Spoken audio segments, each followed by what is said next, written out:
Hi, friends. I'm so excited for today's conversation because we're diving deep into a topic we all face conflict. Something most of us avoid like the plague.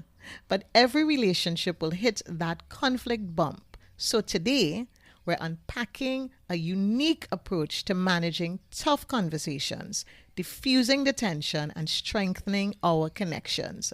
So, if like me, you've ever struggled with handling hard conversations, whether it was in love, family, or even at work, Ryan Dunlap has got the answers. And trust me, you don't want to miss what he has to say. Welcome to Conversations with Katy, where we explore ways to enrich and improve our relationships. So, if you want to learn how to create more meaningful connections, you've come to the right place. I'm your host, Katy and Roach. Let's jump right in. So, Ryan, I just want to thank you so much for taking this opportunity to chat with me. I know how busy you are, and I know that it took us a little time to get this together, but I really appreciate you being here. I'm excited to be here. It's been months, hasn't it? I think since we Yes, first connected. Yeah, yes, well, I'm glad we got it on the calendar. yes, I'm glad too. So, Ryan, can you tell my listeners a little bit about yourself and what you do? Yeah, so I'm a conflict strategist. So basically, I spend all day helping people solve problems that they cause in their own life. Typically, is what it comes down to. We work with problem causers and problem solvers. We primarily work with high-level executives who are running companies and are finding that they're doing things or saying things that's contributing to some problems within the organization. So we do coaching and training, and I do a lot of traveling and speaking and primarily just helping people identify their conflict tolerances, their conflict style, their skill, and helping them avoid those conflict triggers that cause them to say and do things that cause their character to come into question. So, a lot of this came out of your background as a hostage negotiator. Yeah, that's where a lot of it was based in. So I spent 14 years in law enforcement. I'm a former hostage negotiator, crisis interventionist, Mhm. special victims detective. I wore a lot of different hats. And then when I left law enforcement, I went into ministry. And then after Mhm. ministry, I went into nonprofit executive leadership. And what I found was that in every room I went into, there were a lot of similarities to people I had talked to in the interrogation room. Right. A lot Mhm. of people in the interrogation room were afraid of being found out. They were afraid they had done things they weren't proud of, and they were afraid to ask for help. And Mm. so, in some of these other big rooms, we would go into boardrooms with high-level executives and CEOs or elected officials. They had the same issues. They were afraid of being found out, afraid to ask for help, and afraid to admit they had done things they weren't proud of. It was the same thing in ministry, right? You're Mm. dealing with people who are navigating sin or just personal issues that they're embarrassed about. They don't want to ask for help. They don't want to admit that they've done things they're not proud of. They're afraid of being found out. So that theme has followed me throughout my 20 years prior to starting this business, and I get to take a lot of the lessons from hostage negotiation and crisis intervention into practical relationships with people, whether it's in their businesses or sometimes it matriculates over to their personal life as well, to help people make more informed decisions when they're under pressure. As you said, relationships, this season of the podcast, I'm really trying to focus on talking to people about having better relationships. And one of the things you mentioned in one of your videos was something called unmet expectations.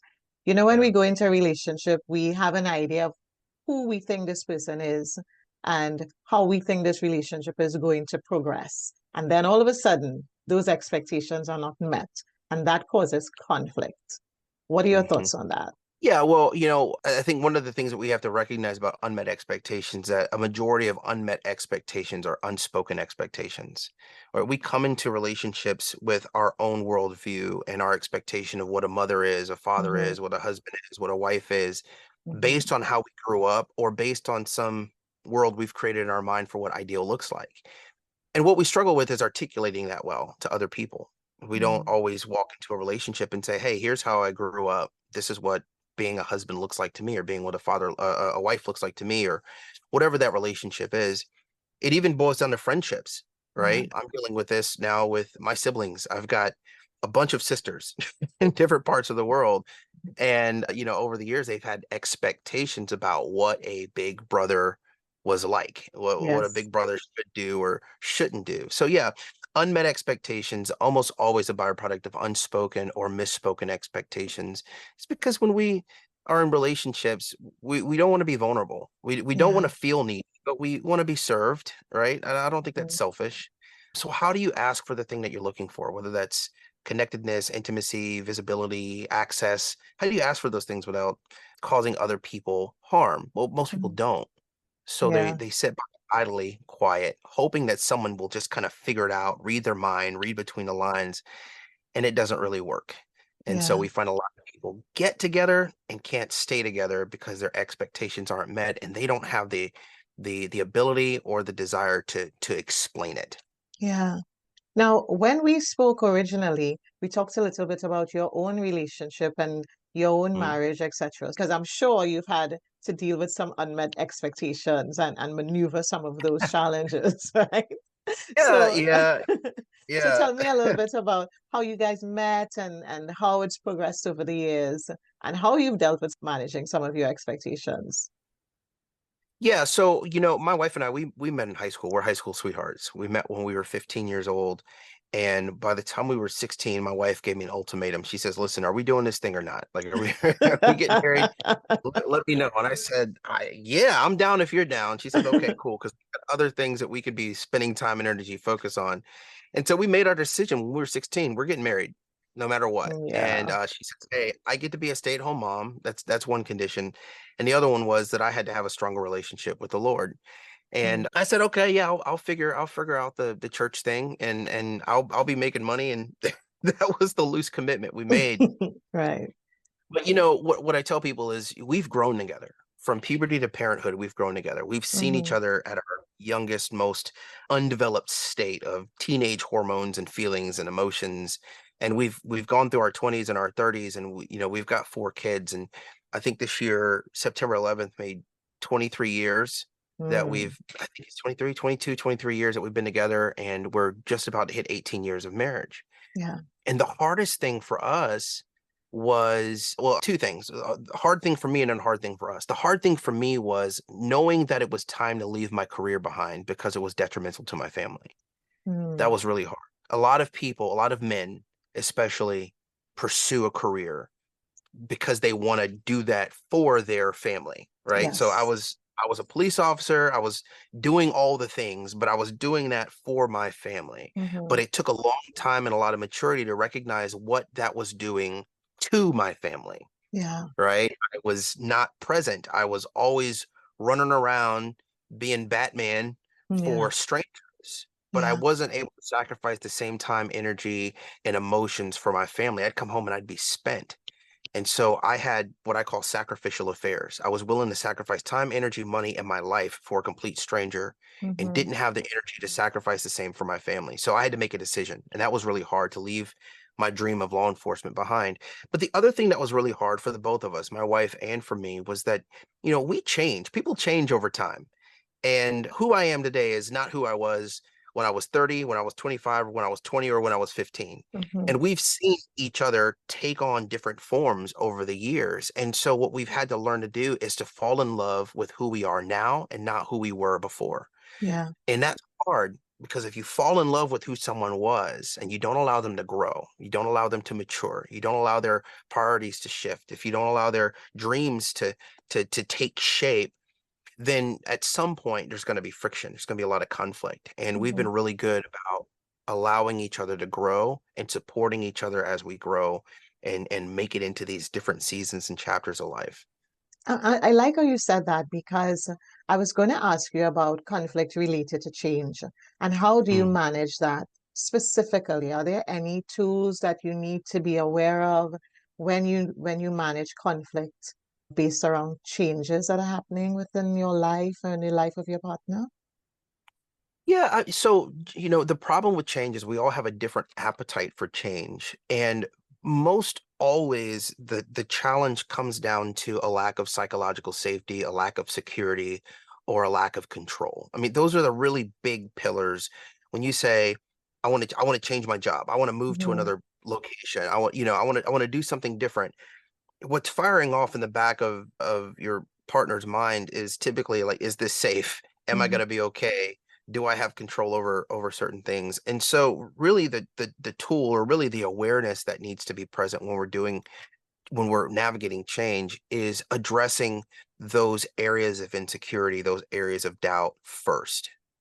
And I don't think we do a good job of that. I think what we are expecting is that if I walk into the room and tell my wife, hey, I want to make this major change, I want to leave this career and go to that career, right? She's got questions naturally, but what I'm expecting from her is for her to give me the benefit of the doubt.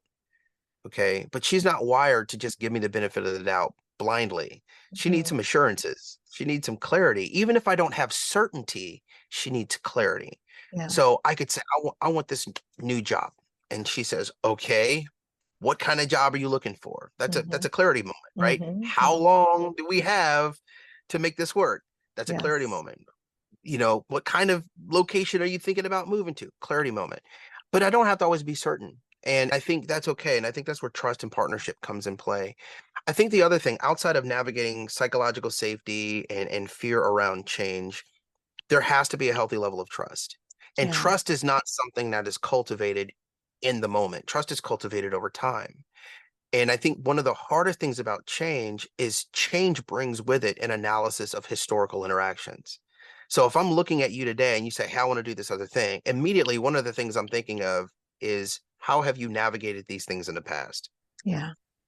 Did you pull through with the last thing you tried Oh to do? yes. Oh yes. Or, and so we'll say, no, no, this one's gonna be different. You just gotta trust me. And it's like, oh, I trust you, but I can't rely on you, right? Mm. I trust you, but you're not yet reliable, right? And in order for you to be reliable, I need you to be consistent, right? So there are some things that have to happen over time for trust to really be felt and leveraged in a relationship as relational equity. I can go to my wife and say, hey, babe, I want to do a thing.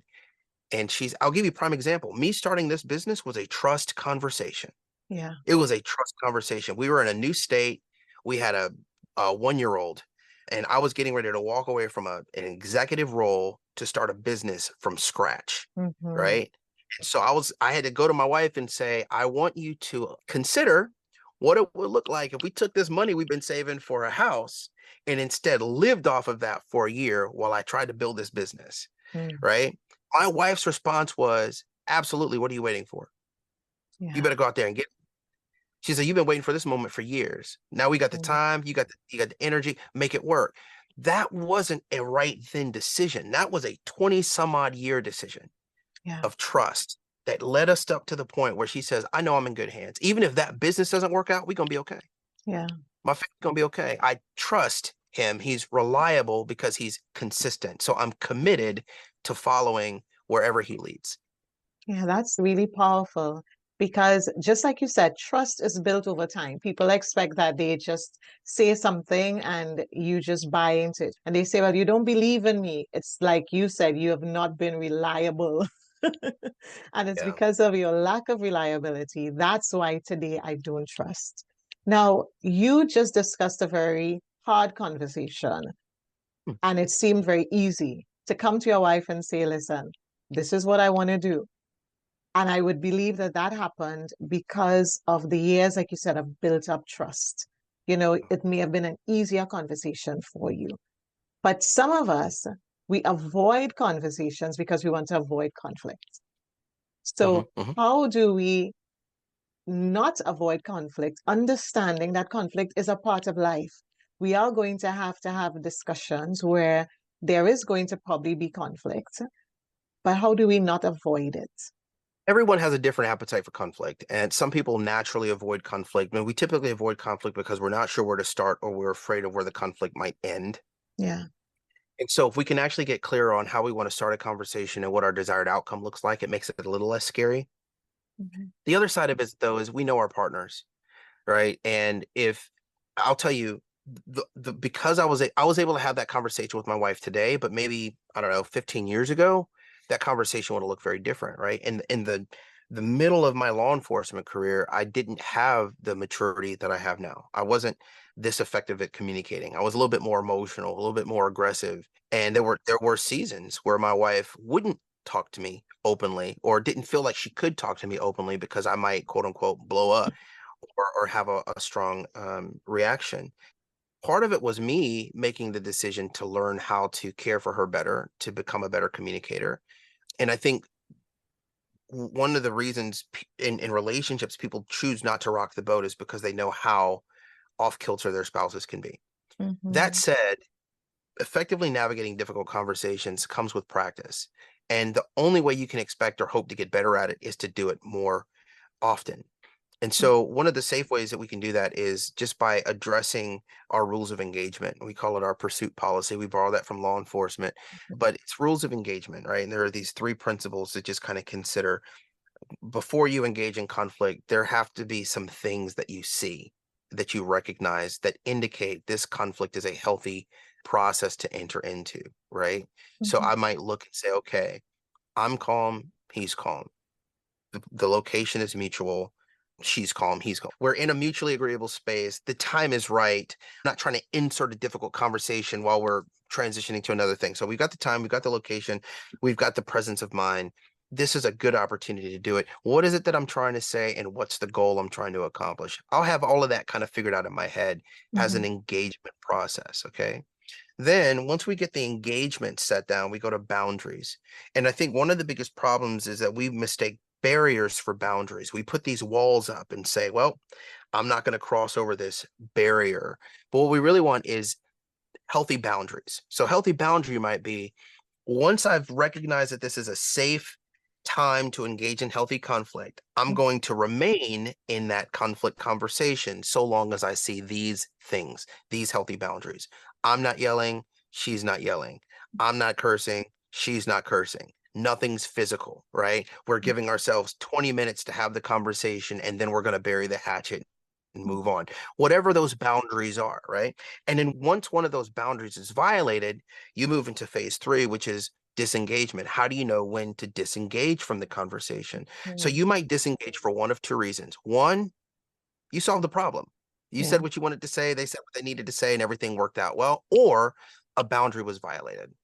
Emotions got high, you both started screaming, yelling, and cursing. And at that point, you say, hey, now we need to pause, reset, and come back to the conversation when we're both healthy. That takes practice, though. It takes a lot of practice. And I'll tell you the other reason why it's hard. When we're navigating conflict, the part of our brain that's telling us to run away and avoid and don't do it, that is a different part of the brain that's working when we're thinking critically, rationally, or reasonably. Mhm. So the part of the brain that says, don't get involved in conflict. You know how you can be. This is Yeah. gonna be tense. Oh my gosh, you're gonna be yelling, throwing books and all crazy stuff. That's all in the limbic system. The Right. limbic, it's fight, flight, freeze, or fawn, right? Those automatic reactions to threats. And what we really want to be, and this is why on the front end side of engagement, we say, okay, I'm calm, they're calm. We want to be in the prefrontal cortex. That's where critical thinking happens. And I need them to be able to think critically as well so we can problem solve together.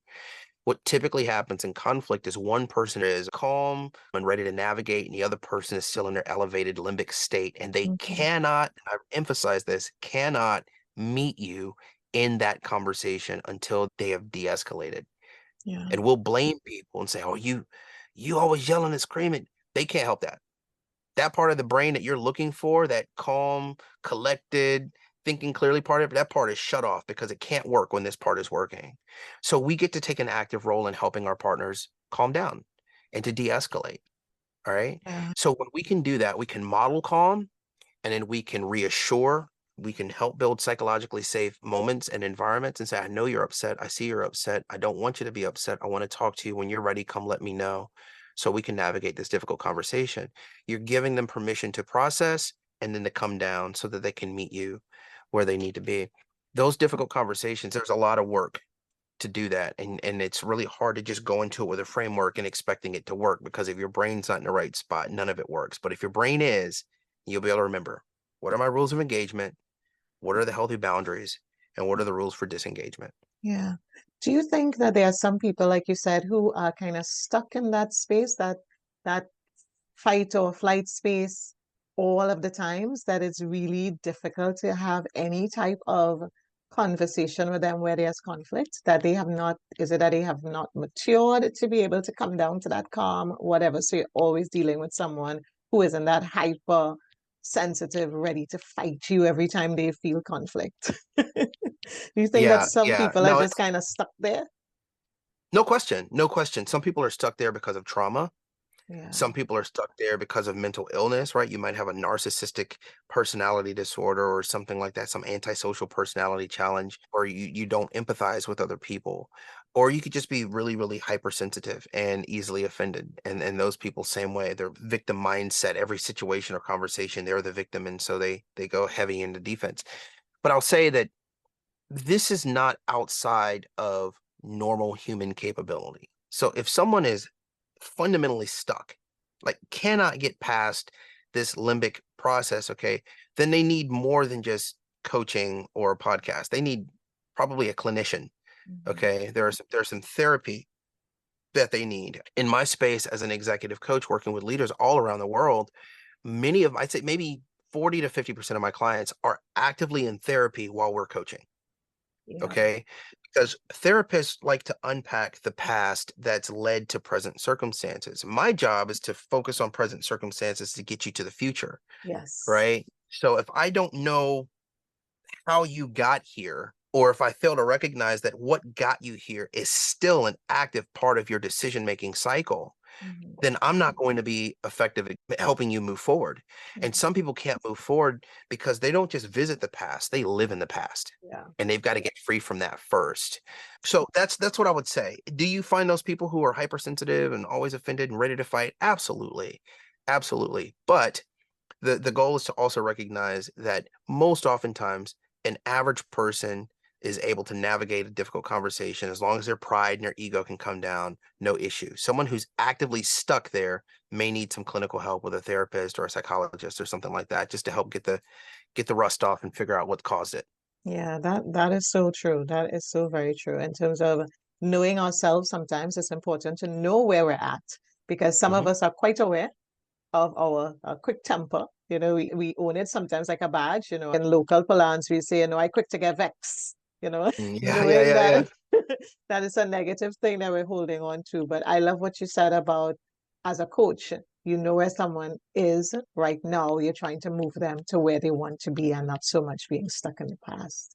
So, what would you say was probably one of your, like back in the past, one of the hardest conversations you would have had to negotiate through, or a situation that you would have had to, not even in the past, but you would have had to pull on all of these techniques in order to keep yourself calm and get through that moment? So I have to be honest with you. We are unnaturally blessed. My wife and I have had a wonderful marriage. We have not had many big issues between us, but we have had to navigate things together. And I'll tell you how one moment really kind of was a fork in the road for us. I'll be a little bit vulnerable here. I won't be too descriptive. I will say that when I was a young man, when I was about 5 years old, I experienced some traumatic abuse. I'll just leave that there. Yeah. But I never processed any of that. Hmm. I was okay. I wasn't carrying it, walking around feeling like a victim or even thinking about it. But as I learned later in life, I it was still influencing how I saw the world. And there was this moment where our young girls, or they're teenagers now, but they might have been, I don't know, 2 or 3 years old. No, they're definitely, yeah, they're around three, and they were potty training at the time. And I'd come downstairs in the house, and I saw one of the twins kissing her sister below her diaper. And I was like, Mm. what? And I mean, I absolutely flipped out. I mean, I was screaming and yelling. And here's the thing, at that time, I was working as a special victims detective. So Yeah. my job was investigating crimes against children. And so Hmm. I had that, I had my own lived experience, and I had this in front of me. And I remember running around the house like it was either my dad or your dad. Like I don't know. Like I'm talking to my wife, and I'm like, what I'm about to get it. I don't know, and I'm like, Yes. I'm Yeah. about to fight. And so my wife came and she grabbed me and she removed me from the room because I was scaring the girls. And she said, listen, how would you process this if you were at work with one Yeah. of your other children? How would you process this? And I said, I do this, this, that, and that. She says, okay, go do that. And I remember sitting down with the girls and having a really quick conversation. I said, hey, tell me about what was going on. Daddy saw this. And the girls said, oh yeah, Sissy had a boo-boo. And when we have boo-boos, mommy kiss the boo-boos and make them all better. And what Hmm. I learned was that what looked suspicious to me was purely innocent for them, Yeah. because in learning to potty train little girls, they hurt themselves sometimes. And she was uncomfortable. She told her sister it's uncomfortable. She says, hey, let me kiss it, make it better. Yeah. Right. My mind was in a completely different space. And my wife walked me downstairs and she sat with me. She says, that was a lot more than, uh, taking something out of context. And it was the first time in my adult life I had to process what had happened when I was a child in front of Yes. my wife. And I cried like a baby. Oh my gosh. And I remember there was a moment I told my wife, I said, I think I said, I should have known better. She says, no, you know better today. You're 30 something years old, at the Mhm. time. She says, but you were a baby. You were 5. That happened to you. You didn't do that. That happened to you. Like, and it was like this aha moment. Like, I think I had some guilt, Mm. that might just help me shed and get free from. So, like, those are those moments where I say, from puberty to parenthood, we've grown together. My wife has been present for every major thing that's happened in my life, from the loss of my mother, cancer, and my father. The hardest things that I've had to talk through have been looking myself in the mirror and getting honest with myself about myself in such close proximity to know someone who knows me as well as I know myself. Let's be clear, she's been there since real consciousness took place in my teenage years. So she knows me intimately and I know her Yeah. intimately. But to be able to have someone who can sit down with you and say, "Hey, here's what I know about you. Here's what I see in you, and you're okay and you're safe and we're going to get through this together." That was one of the hardest conversations I had to have because it required me to be so vulnerable, Yeah. and I'm not used to being in that position. But I think it's one of the reasons couples struggle with having hard conversations. They're not comfortable being vulnerable in front of each other or vulnerable with each other or to take responsibility or accountable for the things they've done that they're not proud of. Mm. And I have to walk that out. And I have. I've walked it out since the day my wife and I have met Mhm. and she's done the same. So our ability to say, "Gosh, this is uncomfortable, but I'm going to do it because it's the right thing to do. I'm going to say the thing, and I'm going to put it out there. And I trust you with this. I trust you not to harm me with this." Yeah. And she never does. She never weaponizes it, and that's an important level of safety to have for sure. Uh, Thank you so much for sharing that story.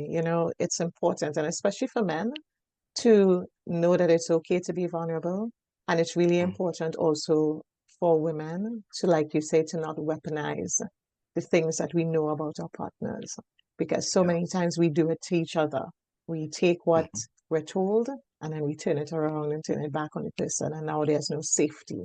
There's no safe space to have these conversations. So I Yeah. think if there's any sort of takeaway, I'm sure that would be one of the top ones that we can all take away from this if we want to lean into more successful and healthy relationships. So, Ryan, as we close off, what would be, let's say, 3 tips that you could think of that people should have in their toolkit when it comes to walking through life and dealing with conflict? Oh man, you put me on the spot. Um, um, in my company, we have what's called three truths. Okay, Mhm. and these three truths philosophically inform everything that we do as conflict coaches and conflict strategists. The first one is there's no such thing as healthy conflict, only healthy people. Mhm. And healthy conflict is a byproduct of us being able to walk through situations with other people in a healthy way. And so the most important thing that we can do when we're navigating discomfort, conflict, or tension with other people is to not focus on the problem, but focus on the person in front of us and to preserve that relationship. Because when I'm healthy and the person in front of me is healthy, then the process that we walk through together will be healthy.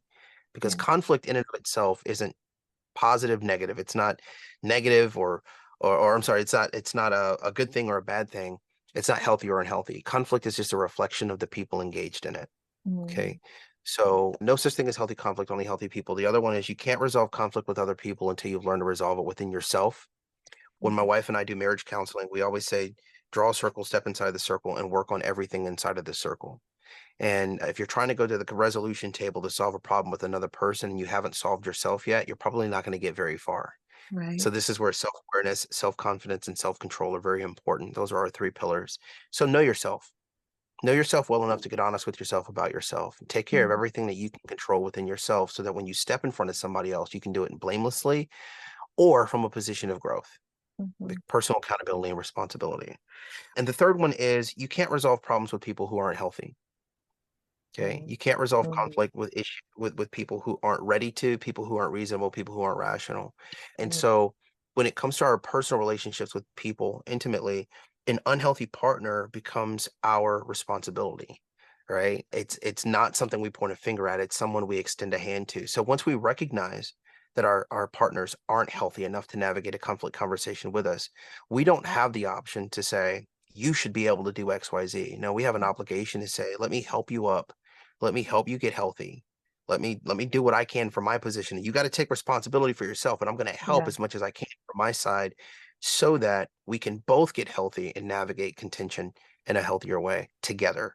So those are the three big rules, right? And I don't know if that answers your question adequately, but it's what came to mind. It But does. that yeah. So try that. Yeah. Yes, I think that's a great takeaway. That is a great takeaway and a great place to close. So Ryan, I want to thank you so, so very much. I think I could talk to you for much longer, but I'm going to let you go. And I and I want to thank you so much for taking the time to chat with me. I really appreciate it. Yeah, absolute pleasure. Thank you so much for having me. Looking forward to another conversation in the future. Thank you for listening to Conversations with Katy. I truly believe that the way we connect and show up in our lives shapes everything we do. So that's why I created this space to support your growth in the areas that matter most. So if you enjoy this conversation, please share it or reach out if you need support. Until next time, take care of yourself, and I'll see you in the next conversation.